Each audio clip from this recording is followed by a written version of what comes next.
Yo, what's up? Welcome back to Reviews with Jake, where I just got done watching A Quiet Place Part 2. A Quiet Place Part 2 picks up immediately after the first film ends, in which our family is trying to find a new home in a world ravaged by sound-triggered monsters. I'll be honest, I had mixed feelings about this movie existing. Don't get me wrong, I loved the first film for a handful of reasons. The first part being that the two writers are from Iowa. I actually had a chance to meet them a couple years ago at the Cedar Rapids Film Festival. While yes, of course, John Krasinski had a massive hand in making the film what it was, it still is really cool to me the fact that this story, this world, the concept, everything came from the most humble, corn-fed beginnings. Which actually brings me to the second reason I love this movie, because it's just good. The immersive world, the awesome creatures, the character work, the acting, the amazing sound design, all of it was top shelf stuff. I remember frankly falling in love with the original film when I saw it my birthday weekend in 2019. Another personal connection I have to it. It reminded me of seeing Jurassic Park as a kid. Tense sequences of kids evading raptors in kitchens. That's the kind of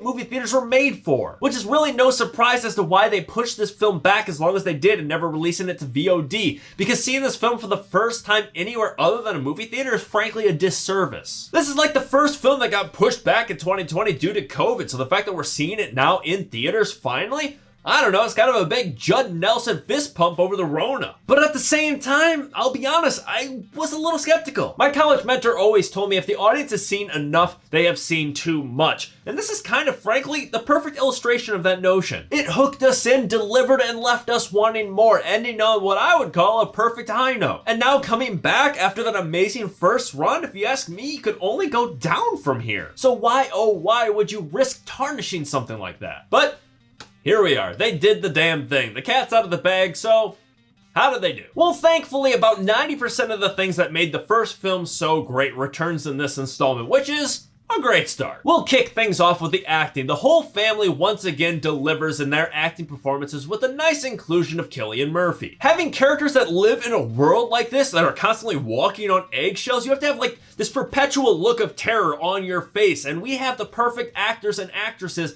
that broadcast the threat that this world presents. Speaking of the world, we got to see more of it in this installment, past the farm that the first film takes place in. This leads to some awesome location and set design. Kind of like the exact same thing I said about Army of the Dead last week. I loved me some post-apocalyptic vibes, and this was very meticulously assembled. Similarly well executed were the creatures. I loved them in the first film, and I loved them in the second one. It was good to see them return to the screen once again. Marrying all these awesome elements was John Krasinski's directing, which once again, hats off to him. Long tracking shots, actor hits, meticulous timing, meticulous lighting, the audio, the video, everything working in conjunction with each other to perfectly execute the amount of suspense this movie has. This film has all of the suspense that the first film had, which is an achievement because suspense is a hard thing to orchestrate, so hats off to John Krasinski for doing it so well twice. And the biggest thumbs up going to the sound design, because once again, it is immaculate. This element alone is the reason you can't see this movie for the first time not in a theater, because your Mickey Mouse soundbar is not going to do it justice. When the sound is full, it absolutely blasts you, mostly at very unsuspecting times. On the flip side, when it's a tense sneaking around scenario, every noise feels like a game of Operation. When I made my latest horror film a couple years ago, I had like 25 audio tracks in my edit, and my film wasn't even heavy on the sound. So I just can't even imagine how many tracks that this movie had. Easily double that. And even the lack of sound is impressive when we jump to the perspective of our deaf character. I mean, sound design can be a very intricate process, and when it's done well, it can add so much to the viewing experience. It can make the film so much more full and alive. However, as I mentioned before, they did 90% of what made the first film great. That leaves 10% missing, and that 10% unfortunately was the writing. Being a spoiler-free review, as always, this is going to be a tough one to tiptoe around, so my apologies in advance if I am painfully vague. Let's start with the characters. I don't think that they did our main characters, this family, any favors by bringing them back for a second film. This is one of the primary concerns that I had with them making a sequel to the film.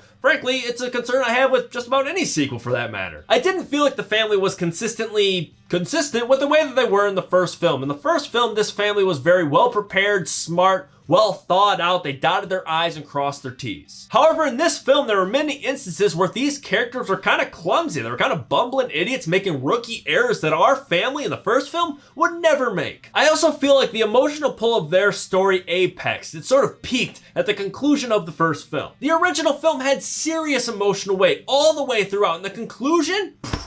hits you right here. But I couldn't see going in how they could reach those emotional heights once again, having done it in the first film. This is another concern that I had going in. And I was correct, this movie does not have the emotional punch that the first film had in the slightest. And even if we're disregarding our main characters, our family, the overarching plot was kind of silly in itself. I really don't think that the overall goal, the end game of the film, was really a sensible or logical goal to work towards. There's also a lot of conveniences, or in some cases inconveniences, that happen in this movie. Things just kind of happen without any believable or logical reason behind it. I went to this movie with my girlfriend, and on the way home she asked me what I thought, which is an expected question after seeing a movie with me. And the floodgates just opened of all the examples of bad writing that were just accumulating as I watched it. And she's like, damn, so you hated the movie? I'm like, no, I did not hate this movie in the slightest, but it is very disappointing because the first film was just so well thought out and put together, and the fact that this movie is so easy to pick apart is just kind of a bummer. All in all, this movie is good, but it's not excellent like the first film was. If you're just going into this movie looking for more really well executed mayhem from gangly, blind creatures from hell, you will absolutely get it here. But as far as a part 2 of the Abbott family story, it just did not deliver like I hoped it would have. But I love this world, I love the monsters, I love John Krasinski's direction. I honestly would have preferred if they just kind of left the Abbott family alone, just started fresh with a new family living in this world trying to get by with fresh new emotional arcs to explore. Hell, if you needed the Abbott family in the movie, have them cross paths with a new family, run into them at the end, and then you have the third film where you have the two families. You could have called it another Quiet Place, a second Quiet Place, a different Quiet Place. I'll take your pick. I'm going to give A Quiet Place Part 2 a B. But that's just me. What do you guys think? Let me know if you agree or disagree in the comments below. And make sure to subscribe to this channel to stay up to date with new reviews coming real soon. Stay safe, thanks for checking in.